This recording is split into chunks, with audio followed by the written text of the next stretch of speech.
All right, welcome back to the channel, everybody. I am Mr. Soundoff. On this one here, as you guys seen, if you watched the first video of this segment here, breaking apart my power rankings for Week 13 of the NFL season, and breaking it apart into different little segments, little chunks, I guess, here for the rankings. So instead of doing one longer video, let me know if you're liking this format. I'm going to break it into the different parts here. So I did 32 through 26 already here, and now we're going to go 25 through 21 in the next 5 here, right? So without further ado, if you guys don't remember in the last one, you have Titans, Raiders, Saints, Jets, Commanders, Cardinals, and Giants at the bottom there. And next up, we have in the 25 spot, we have the Cleveland Browns. And like I was just talking about in that last video, Browns, if they can score some offense, if they can have some offense with Shedeur or Dylan Gravy will start turning around a little bit there with the last couple weeks before he got injured. That defense is stellar. Thought they've been a fantastic defense all season long. And you start looking at teams. I talk about it with them. I talked about it before with the Cowboys. I still talk about it with the Cowboys. These teams that are just so impressive, so stellar on one side of the ball, they always have a chance to win a game.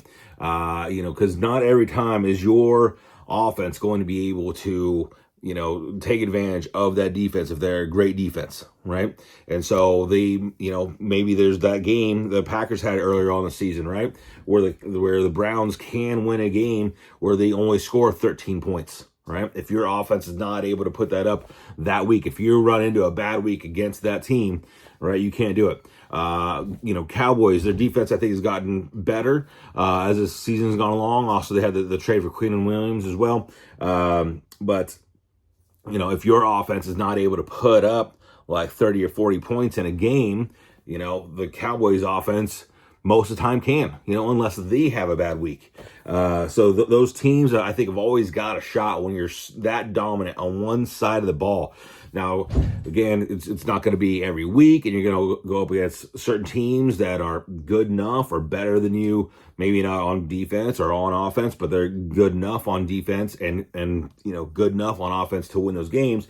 And generally, when you get into the playoffs, most of those teams are going to be that way. But during the regular season, you're going to find yourself getting a lot of wins as well. So, again, Browns, they went up 3 spots for me, and we'll see if their offense can, if they can just put up like 20 points a game, they're going to be like a 500 team probably the rest of the season. They're going to have a decent average the rest of the way. Okay, so they're up 3 spots in the 25 spot. At 24, we have the Atlanta Falcons. It's going to be Kirk Cousins' show, it looks like, for maybe a while, if not possibly the rest of the season. And if Kirk Cousins has a hot hand coming in here, then even if Michael Penix gets healthy, you can see them sticking with Kirk Cousins to ride out the rest of the season with them. I've been saying it all year long. The Falcons, there's a few teams. The Falcons, the Chargers, maybe Jaguars, some other teams that are like just super stacked, super talented, the Bears as well. If they can get like that quarterback playing for them, if they can like bring it all together, they could be a fantastic team. There's not too many teams I feel like that are really as stacked as far as like draft talent, as far as like names on a board as the Atlanta Falcons are across the board, as far as their offensive line, wide receivers, tight ends, a really good solid defense as well. So if Kirk Cousins is able to come in and do a lot better than he did in his first start, but do more like he did in this last one here, they're going to be a team on the rise here. So, keep your eye on the Falcons, especially with maybe what's going on in the NFC South, right? So Falcons, they move up 1 spot to the 24 spot. And let's see, right ahead of them, we have, speaking of the NFC South, we have the Carolina Panthers. You go and play against the 49ers, you get 3 picks? And I think all 3 of those were in the first half. I kept watching the game and just being like, how are they not scoring points? The 49ers are super banged up too on defense, and they still really couldn't do anything against the 49ers.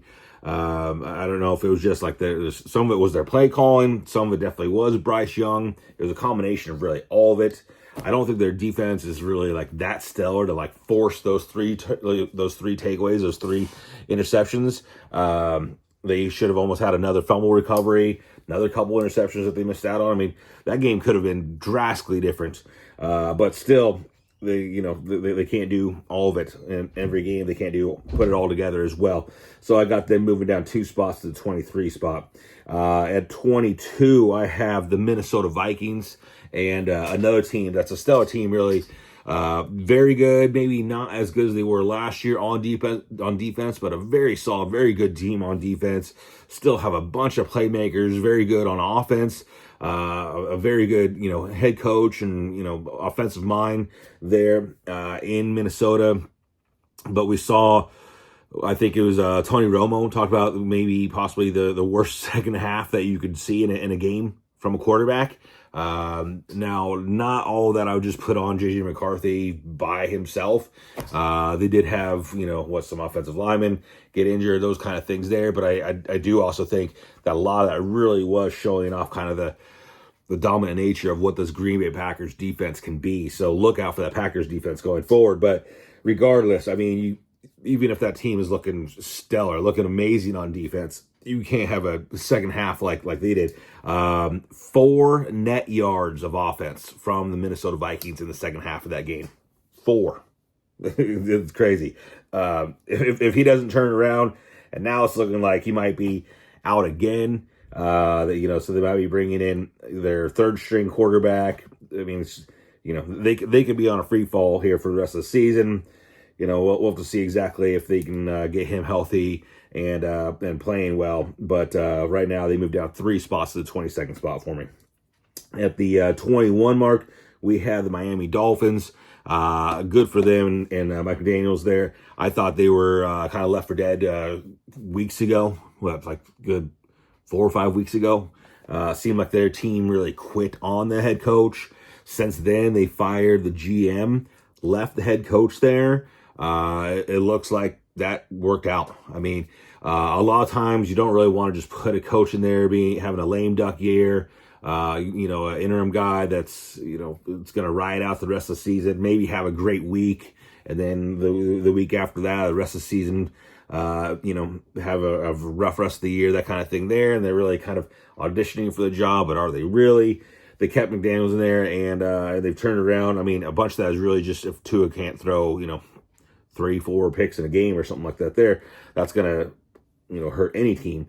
But the Dolphins have been playing a whole lot better. So I have them moving up 2 spots to the 21 spot. And that, guys, is my 25 through 21 picks for the week. Hopefully you guys enjoyed that video. Come back for the next one. Next one will be your 20 through 16 section of the NFL Power Rankings for Week 13. Thank you, everybody. I'm Mr. Sound Off, signing off.